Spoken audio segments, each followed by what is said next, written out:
Have you ever had a money or career question you really wanted to ask, but didn't know who to go to or just felt uncomfortable even bringing it up? You're not alone. Talking about money can feel intimidating, even scary. And that's exactly what I'm trying to change. That's why I created a free virtual coffee chat, a casual, no pressure 20-minute conversation where you can bring one thing you're wrestling with and we'll talk it through. No judgment, no jargon, no sales pitch, just clarity, ease, and a real answer from someone who gets it. If you've got something on your mind, don't sit in the confusion. Book a spot at limitfreelife.com and let's sip and sort it out. Hey there, and welcome to Money and You. I'm Michelle Perkins, your host. My search for more fulfilling work led me to career and business coaching, where I stumbled upon a game-changing discovery. Money issues often start with our mindset and habits. You see, our relationship with money is the key to overcoming those frustrating financial obstacles. As an entrepreneur, coach, and problem solver, I'm passionate about helping you create a great relationship with money. Because, turns out, that's the foundation for a limit-free life. Each week on Money and You, I speak with amazing guests about all things money, mindset, practical tips, and everything in between. We're here to give you new insights, education, and empowerment so money can be one of your favorite relationships. So join us for some lively conversations and let's transform your financial life together. Hello, and welcome to another episode of the Money and You Show. We are into 2026, and this is super exciting. It's a great month to be bringing this particular show to you because we are going to talk about what people are really after. I mean, everybody, is thinking they're after money, but truly the money is what creates more freedom in your life, and that's really what it's all about. So we're going to get underneath it all with today's guest who has created a method of time freedom that we're going to talk about. And so without further ado, I'm going to bring on somebody who's going to really help you to plan your year. And his name is Brian Herriot. He's an author, speaker, financial advisor, and entrepreneurship coach. He offers a new and different take on wealth building, lifestyle design, and retirement, building customized, comprehensive time freedom forecasts for his clients in just one day. Brian is working toward a world where everyone has the time and support to define what success means to them and focus on building character over building resumes. Brian, welcome. Thank you very much, Michelle, for having me. Yeah, I'm thrilled to have you. I love the concept. I love talking about this. And I think people forget that what it's really about is having more time. And I always talk about time as a form of currency, time, energy, and money. It's all currency. And, a lot of people really focus, I think rightly, on time. And so, if you'd like to just get in and start talking about how you even, moved in this direction, that would be great. Certainly. So, I'm Brian Herriot. I have a book coming out in September called Time Freedom, and it is a practical guide to living a lifestyle that I've been able to craft for myself in the last several years, which is one where I work hard as an entrepreneur for what's the equivalent of the school year, because I have a son who's a freshman in high school. And then we used to pack up the minivan, but now we fly. But then we head back to northern Wisconsin, where my wife and I and our son spend our summers at our lakeside cabin at a very beautiful small lake by the name of Lake 17. Believe it or not, it's got a number. And then at the end of the summer, we pack it all back up and we come back to California. And it's been this lifestyle that we've kind of dreamed of from 20 years ago when my wife and I got married. And we finally figured out a way to make it happen long before we're financially independent. And that's the secret that I think that I can offer people. Oh, I love that. And I love that you say that before you're financially independent, because I think most people are like, okay, let me get to that financial independence, and that actually, I mean, we can't really pin a time on when that's going to be necessarily, and it feels a little too distant for a lot of people, I think, to even, to even keep that dream alive. So so let's get into that. How do we create time freedom before we really have the financial means to be free? Yeah, well, what you said was definitely the path that I was taking. So I was a big like, let's get financial independence early, and then I'll be able to do whatever I want. Yeah. And what happened was we were getting actually semi close in at the beginning of 2020, and then that COVID market crash happened. Mm. And, I had been through the great financial crisis and I'd seen these other crashes, but they never really impacted me in the same way, probably because I didn't have as much money at the time, or I knew I'd be working much longer. But, when I was finally kind of getting close to thinking this could happen and then seeing that money disappear, it was like just really shocking for me. And what had happened was I said to my wife, well, you know how we were going to do this thing when we were financially independent? Well, that's not going to be happening anytime soon. And I wasn't sure what she was going to say back to me. But what she really said was, well, what do you think is going to happen after you reach financial independence anyway? And I said, well, I still like working, so I'll probably just work, but just a little bit less, and we'll have time to do what we want to do. And she said, well, so that's not working. It's not early retirement. Why can't we do that before? So, of course, she was right, like she usually is. And we reran the numbers and basically, figured out a way that we could earn enough such that our investments and, what we were making as a couple would cover us. If we did that in 9 months, could it cover us for the full year? And, they say money buys freedom. I actually think it's flipped. Like if you pursue the freedom, the money will kind of happen along the way. And that was the reframe that just really changed everything for me. Wow, that's a great reframe too. I really like that. I feel, I'm very woo-woo and I'm all about manifestation and really kind of appreciating the things before they're actually with you. And so I really like that. I like that is a really important step, I think, is to be able to reframe, to think of things differently, basically. So yeah.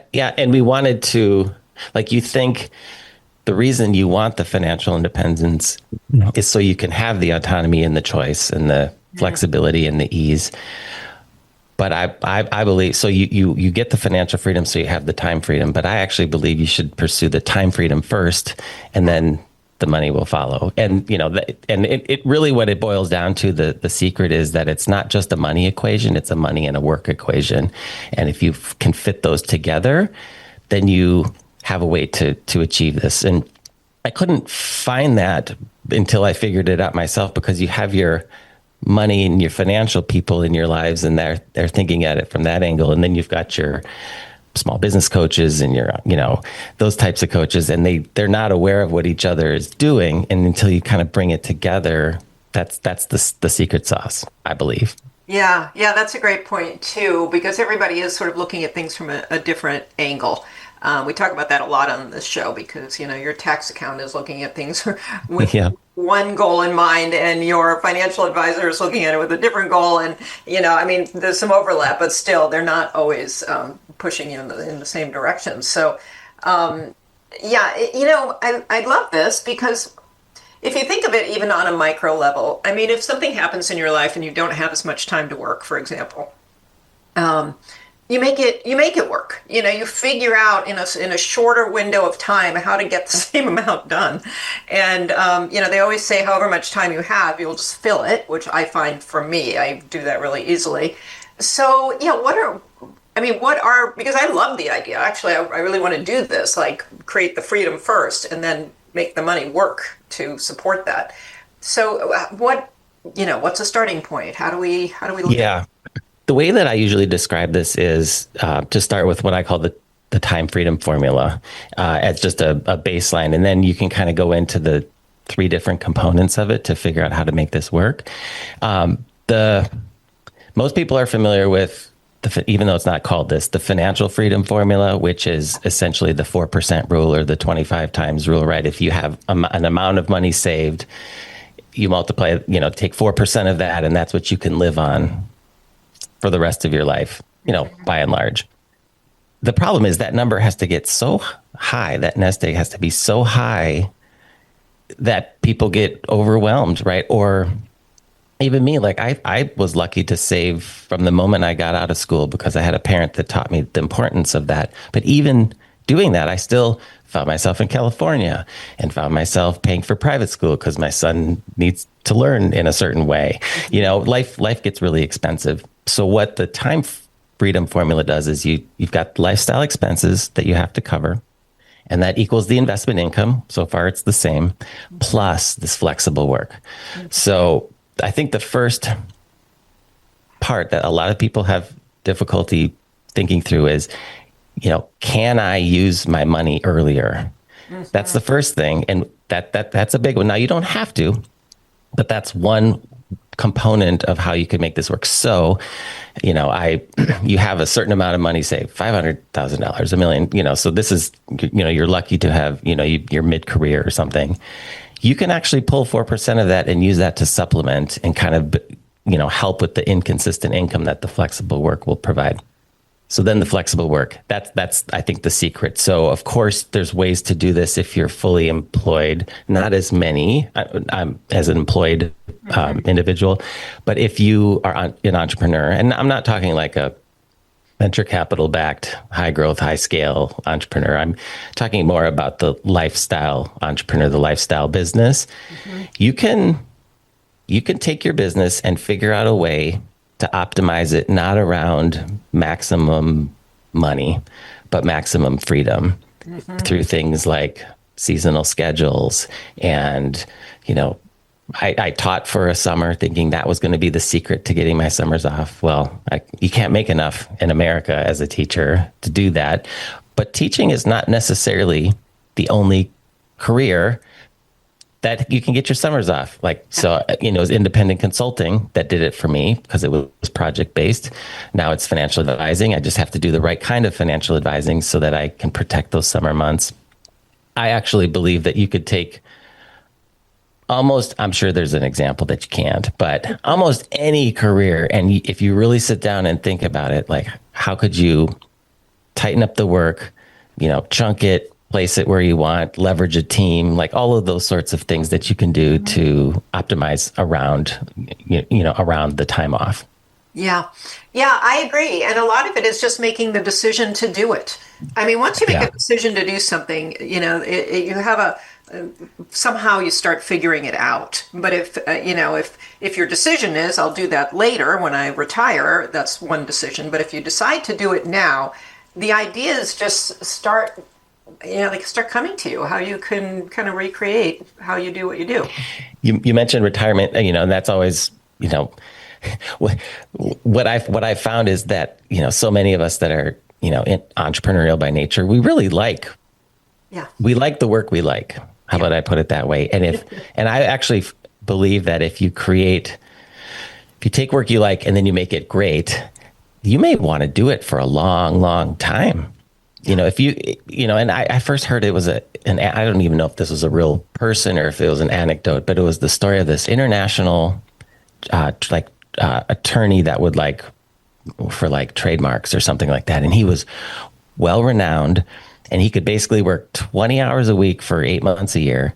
He got to travel all over, be smart and still make like $400,000 a year. And he maintains his status and his social, you know, through the work.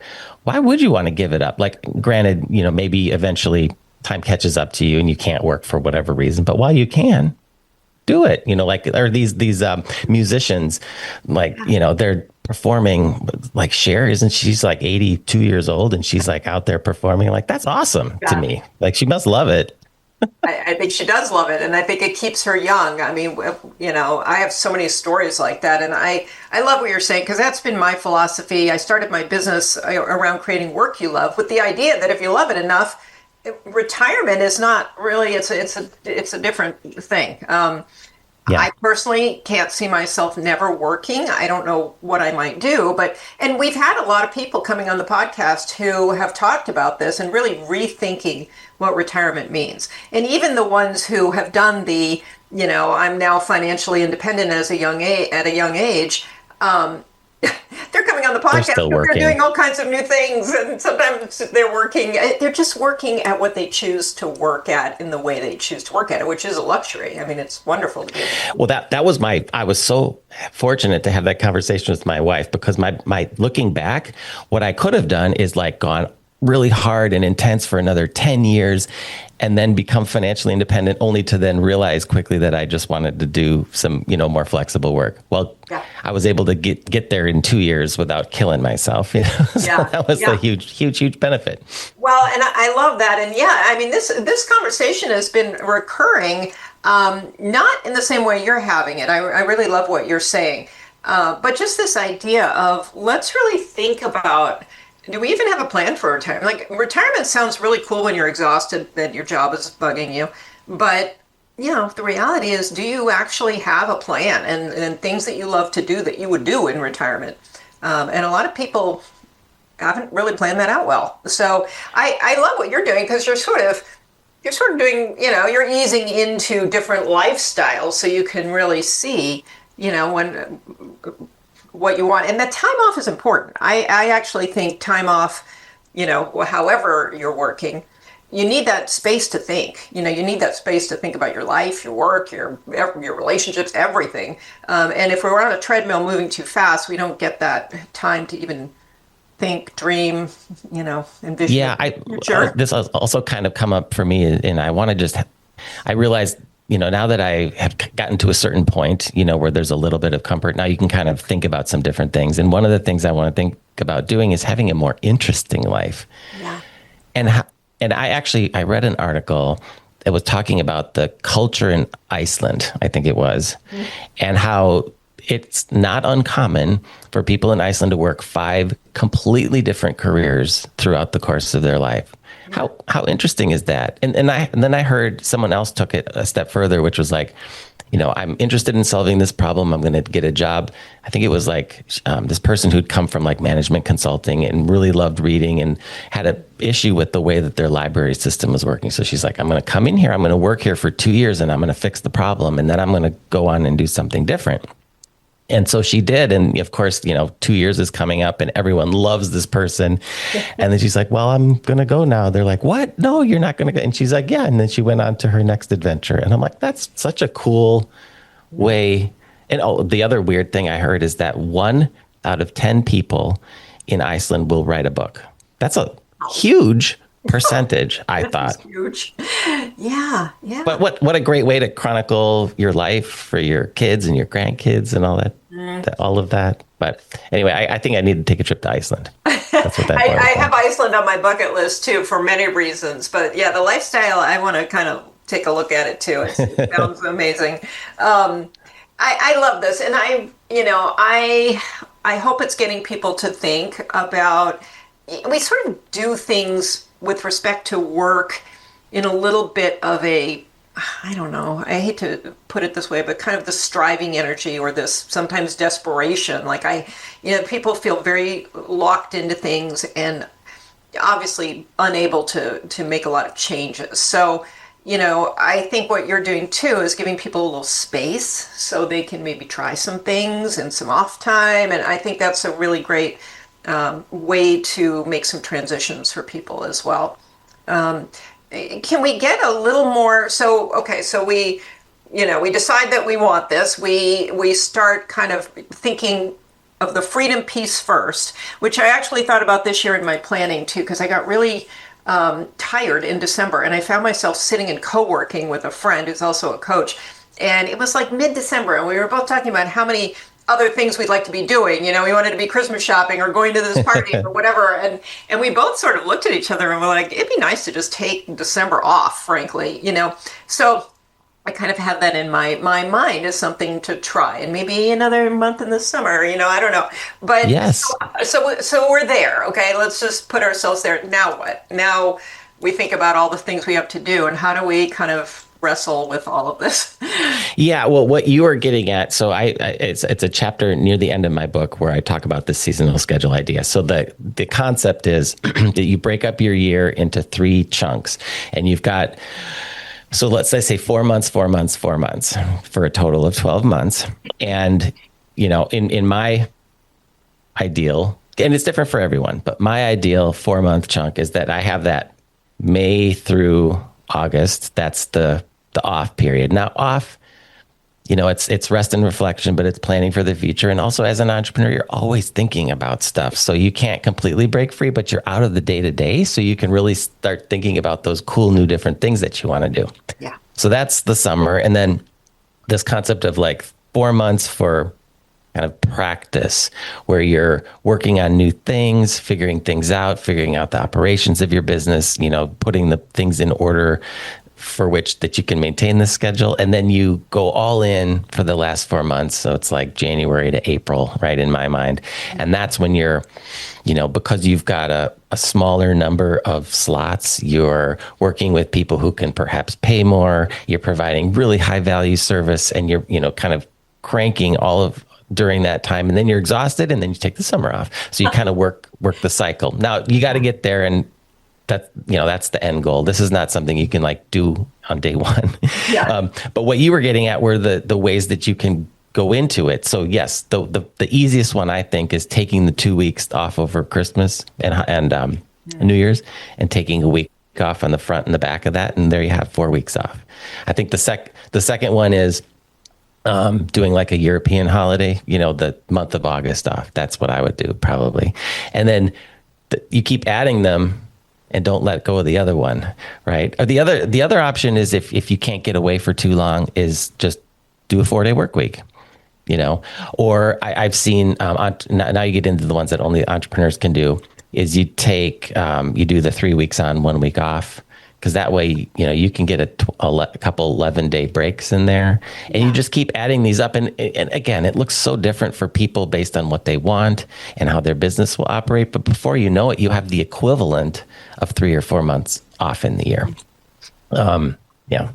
Yeah, I love that. A mentor of mine used to take, she didn't do this when I was first working with her, but at some point she scaled enough so that she would take the last week of every month off, and that was sort of her personal week, and it was really great. And I mean, she's expanded beyond that, but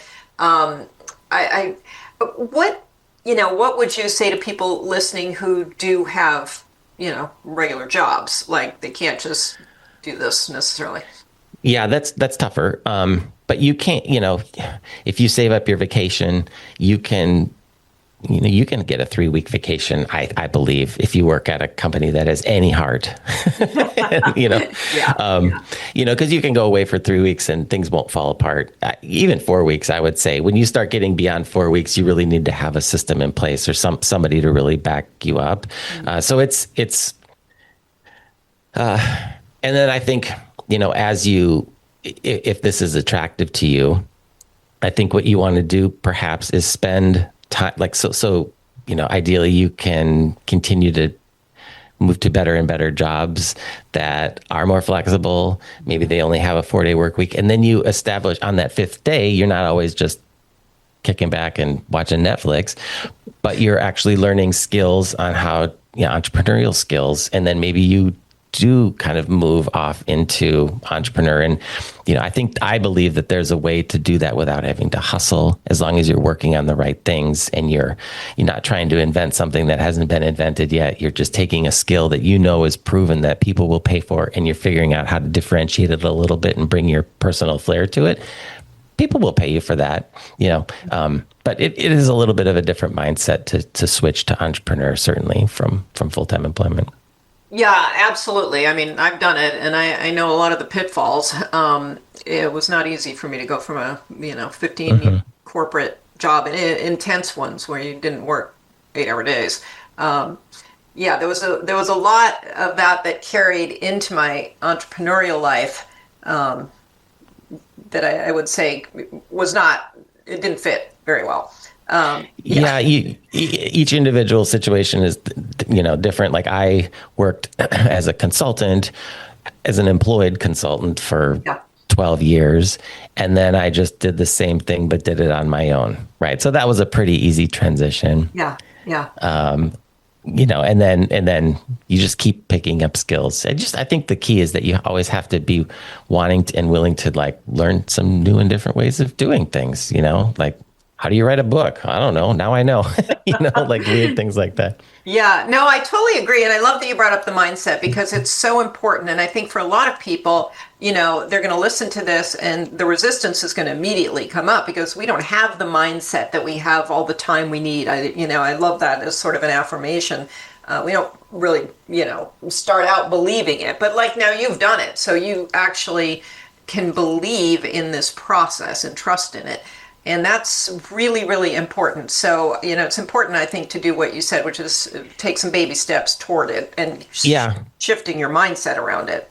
But also what you said is important, too, because many people have probably had that situation where like a parent got gravely ill suddenly or someone got in an accident and all of a sudden you're off work for 6 weeks. You figure out a way to do it. Yeah. Right. So in a way, if that's happened to you, you've done it, too. Mm-hmm. Now we just have to figure out how to do it, purposefully and without all the, difficulty from a difficult situation like that. Yeah, I agree. And it's interesting because it definitely, kind of ties in with what I like to talk about a lot, which is your relationship with money. Because if your relationship with money is that you're always sort of, in fearful or not in fearful, in scarcity, feeling fearful, that is going to really play into this pretty heavily. And I have an entire chapter, number 5, dealing with talking about what I call a money personality, which is, again, something I don't like. I was late to the game of like behavioral finance. I just thought that everyone looked at money the same way for like 40 years of my life. Yeah. I thought everybody was just like focused on getting a good value and putting money away and saving it. And, but now that I actually, what really made me realize it is by then my son was starting to get a little older and I'm like, he is not a saver. He, that 3-jar method where you're supposed to like put a third. What is it? Charity, savings, and spending. He like convinced us that he should spend it all. And he's like, well, I'll just go wash cars or something like that. I'm like, oh, you're that, I call it a money maker. Like, but really like his skill set is probably the most freeing because if you have an ability to just, I need more money, I'm going to go make more money. That's pretty cool, right? You can't lose all your money that way. You have that developed. So anyway, I think there are multiple ways based on what you're comfortable with and the way you work with money to achieve time freedom. Whether it's, I call it the money manager, which is what I was, which is like save and invest. Yeah. He's the money maker. He's going to go entrepreneur the heck out of his life. Money minimizer is another one. Like my mother-in-law is perfect. Like she didn't have a lot of money, but boy, she made that money go like last, so she never had to work, because she was able to figure out and do all that. And then those are the kind of, they line up with the aspects of the time freedom formula.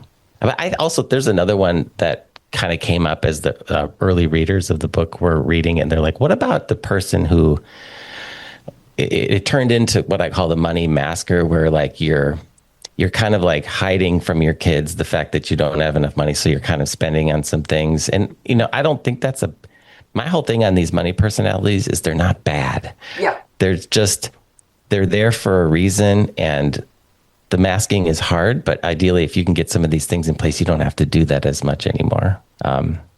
It's just, I'm so fascinated now though, actually, about the relationships of people with money. So I'm so glad you brought that up. Well, that was my same fascination because I went to school, I became a CPA, I got my MBA, I did some consulting as well. And nobody ever mentioned this part of it, the emotional part of money, never, until I went to a coach and she was talking about it in depth. And just like you, as a financial person, I was so fascinated. I thought you just learn the practical ways that you should manage money, you put it into it, and everything works out. But it's so not the case. And entrepreneurs have their own set of things they do with money that don't follow the rules properly. But right. And I've often thought too about like, the terrible numbers. What was the one of like the average person saved $88,000 for retirement, or like, I think that was the one I read from a Northwestern Mutual study. And like what do we do? Like you can't just you can't catch up. And that's why I think I'm proud of this book and this concept of time freedom, because you don't have to have $1 million, $2 million, $5 million nest egg, I believe, to live great through the end of your life. Like if you don't have a lot saved, that's okay. We just have to figure out how to get you in a position where you can work in a way that works for you, and is ideally flexible and can continue earning income, because that's like a nice release valve. Yeah, I love that. And these money personalities are, we all have different terms for that, but it's so important to know who you are and how you operate. Yeah. And to accept it, not think it's bad, but also realize, what could be improved. I mean, if you're just not a saver and you're out making a lot of money, which I know people very close to me who are great at that. They're great at making money, but they are not paying attention to the other side of the equation, and they spend it all every month. So they have to be great at making money because it's going to be gone. Yeah. So fortunately they have that skill, but we want to bring in some of the skills that we don't naturally have. I've tried to think about what I'm going to do with my own kid. he's gonna fail at 5 startups, and then he's going to get it big, and then I'm going to have to just siphon half of that off, so that he can, because I don't want him to lose it all once he makes it all. Well, it's kind of fun yours isn't, mine are a little older, 25 and 28, and we talk about money a lot. And at this age, especially where they're making their own money, you can really see their money personalities forming. And my daughter is an incredible saver, but she's a little worried about it too much. It's like she's saving really well for her age, but for her, it's just, it's not enough. And how do you save more? And how do you make more so you can save more? And I mean, everything has its shadow side, even the good stuff, like being a saver, so. Yep. And no matter, you're the parent, so they won't listen to you anyway. Oh yeah. That's the truth, boy. I know. It's sad. I have a money podcast. They're like, this guy on TikTok, I'm going to follow him instead. But anyway. Crypto, baby. Yeah, exactly. So, well, this is great. So tell us more about your book. So it's out. Can people get it? How do we... Yeah, so it is not out yet. It is not out actually until September of 2026. Okay. However... September, but yeah, okay. Yeah, and the reason, there's a lot of reason for that. One is, there's much faster ways to produce books, but I've decided to go, let's make it good, and that's going to take some time. And I had my release date pushed out because my publisher was able to get me trade distribution, which means that it can go, into the bookstores, not just be available online. And I figured that was worth it. That was worth delaying it. So, but however, I do have a pre-order link. And what I'm doing, because pre-orders are very important for an author. I did not know this ahead of time, because it shows momentum for the book, and it then helps bookstores order more of them to have on the shelves. So what I'm able to do is to provide kind of a bonus offer. If you pre-order the book, I actually have the audiobook available that you can have for free, and it's accessible via whatever podcast player that you listen to. Oh, and nice. So if your listeners want to get it or look at it, go to timefreedombook.com, and there's like a 2-step process. You just order it, and then you fill out the little form. And if you put the code, what should we put? Michelle, we'll call it. That's the code. Usually you have to order 3 books to get the audiobook, but I just want to do 1. So you order 1 book, you put Michelle in the code, and then I'll automatically send you the audiobook, and you can get started early. Yeah, that's great. I love this. And this is, even if you don't feel like this is something that you can possibly do now or even think about, we're going into a new year, maybe you have some things that are, you're worried about right now. I think it's great to have, read it, gotten the ideas into your consciousness, so you can start working toward it. And, whenever it works for you is when it will work. But it's good for planning purposes, to kind of get these ideas integrated into your thinking. Yes. And I wrote this book for kind of middle career people. Okay. However, I've had so many like of the younger millennial, the Gen Z, I think they just like these concepts So, are more familiar with this stuff than we are, you know? yeah.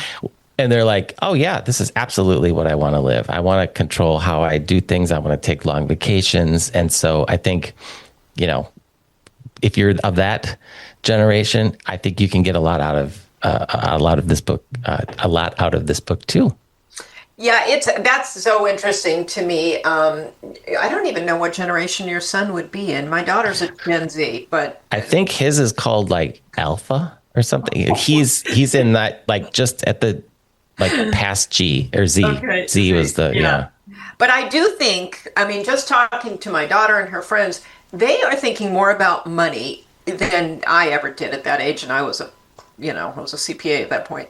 So Wow. it's really interesting to me. They are either scared to death of like working a job forever. I don't know what it is, or they see so much on social media that makes you feel like your life can, you know, be Taking so many pictures things. at the Yeah, in the yeah, Caribbean. yeah, and just I don't know the freedom they see, or maybe it's the uncertainty of the world. I really don't know, but they're learning, they're paying attention, and they're trying to set their lives up differently, and they're not being, passive or avoidant about the whole thing. Like, I feel like my generation kind of was, because you felt Or like, mine. yeah, well, you had the career path. You start at the bottom, you do school, you start at the bottom somewhere, and you just work your way up, and that job ends, another one at the next level comes up. I mean, the world has definitely Yep. changed in terms of all of that. Yeah, I thought one time I had this thought where, my father's generation, he's a boomer, that you work kind of the same career your whole life. And then X, right, where you're kind of doing multiple places, but you're still, maybe 5, 6 years at each place. That's actually been my story. And Yeah. then I think the younger ones are like, I just want to do my own thing, on my terms. I'm like, Yeah. that's actually what I finally realized. And it took me this long to figure it out, but you know that already, which is pretty cool. Well, yeah, I agree. It is cool in some ways, and I mean, it's a little harder, I think, because I think they're always paying attention to it. It's always like, what's Yeah. next, So there's a little bit of it's interesting. It'll keep evolving too, so I don't know. But yeah, this is great, and I love that you're making that offer because I think it's a really important thing. I think for people, they want money to be happy, but what really makes them happy is exactly what you're doing, designing your life so that it's working out It and works for you. works for you, and it's very individual too. So maybe this is what works for you, and something. Oh, I'm so sorry. I turned that off. Is it still? Tony, will you cut that out? Um, so yeah, I feel like everybody has to figure this out on their own, what it would be like, and so it's good for making people think as well. So, any Thank you. final like money tip that you would give to people who are thinking about this but feel like, wow, I'm so not there, like money wise, I have a long way to go. It's not necessarily a tip, but this is an observation and something that I learned from the early readers is, some people reading the book have like student debt or other debt, and they had a very difficult time thinking, could this be me? Because you've got that debt like hanging over you, and it's very real. What I'd say in the book is your first step has got to be to, cut your expenses, raise your income, and pay that debt off, because that in and of itself is your first taste of freedom. Mm.